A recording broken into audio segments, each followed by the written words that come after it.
വ്യാഴാഴ്ച കൊല്ലം ആലപ്പുഴ ജില്ലകളിൽ വൈദ്യുതി മുടങ്ങും. ഇടപ്പോൺ 220 kV സബ്സ്റ്റേഷനിലെ പുനരുദ്ധാരണ പ്രവൃത്തികളുടെ ഭാഗമായി ഇടപ്പോൺ കായംകുളം 110 kV ലൈൻ ഓഫാക്കുന്നതിനാലാണ് കായംകുളം ഓച്ചിറ സബ്സ്റ്റേഷനുകളിൽ നിന്നുള്ള എല്ലാ 11 kV ഫീഡറുകളിലെയും വൈദ്യുതി വിതരണം പൂർണ്ണമായും മുടങ്ങുന്നത്.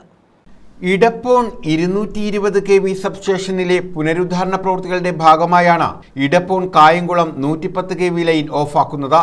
ഇതിന്റെ ഭാഗമായാണ് 12-ന് രാവിലെ 8:30 മുതൽ വൈകിട്ട് 5 വരെ കായംകുളം ഓച്ചിറ സബ്സ്റ്റേഷനുകളിൽ നിന്നുള്ള എല്ലാ 11 kV ഫീഡറുകളിലെയും വൈദ്യുതി വിതരണം പൂർണ്ണമായും തടസ്സപ്പെടുന്നത്. Kayamkulam town, Krishnapuram, Koprapura, spinning mill, Kariyilakulangara, Eruva, Mavileth, Perumpally, Muthukulam, Kandallur, ദേശീയപാത, ചൂളത്തെരുവ്, അമൃത, ഓച്ചിറ ടൗൺ, ദേവികുളങ്ങര, അഴീക്കൽ, ക്ലാപ്പന, ചങ്ങൻകുളങ്ങര എന്നിവിടങ്ങളിലാണ് വൈദ്യുതി പൂർണ്ണമായോ ഭാഗികമായോ തടസ്സപ്പെടുന്നതെന്ന് KSEB അധികൃതർ അറിയിച്ചു. News bureau, Kayamkulam.